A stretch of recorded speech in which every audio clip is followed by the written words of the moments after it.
सोलापुरात आता प्रत्येक महिन्याच्या 7 ते 15 तारखेपर्यंत रेशनमध्ये धान्य वाटप करणार असल्याची माहिती अन्नधान्य वितरण अधिकारी ओंकार पडोळे यांनी दिली आहे। अन्न सुरक्षा दिनाचा मुख्य उद्देश लोकांमध्ये जागरूकता पसरवणे आहे, जेणेकरून लोकांना जाणीव होईल की ते खात असलेले अन्न स्वच्छ आणि सुरक्षित खाण्यायोग्य आहे की नाही। यासोबतच स्वच्छ खाण्याची सवय व्हावी यासाठी सरकार, व्यवसायी आणि ग्राहकांना कृती करण्यास प्रेरित करणे हा दिवस साजरा करण्याचा उद्देश आहे। याच अनुषंगाने सोलापूर अन्नधान्य वितरण अधिकारी ओंकार पडोळे यांनी ही योजना प्रभावीपणे राबविण्याकरिता सोलापूर शहरातील दुकानदाराची बैठक बोलावून अन्न सप्ताह दिनाबाबत महत्त्व सांगून त्या अंमलात आणण्यासाठी सक्त सूचना दुकानदारांना दिली।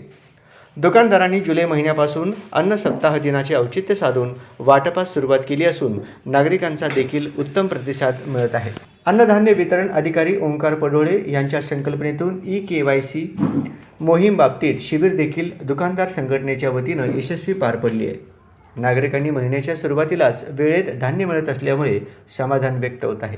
ही योजना संपूर्ण महाराष्ट्रभरात फक्त सोलापूर शहरातच प्रभावीपणे राबवत असल्याचे व दिनांक 7 ते 15 तारीख धान्य वाटप तसेच दिनांक 16 ते 30 तारखेपर्यंत पुन्हा ई-KYC मोहीम राबविणार असल्याचे जिल्हा प्रमुख नितीन पेंटर यांनी सांगितले।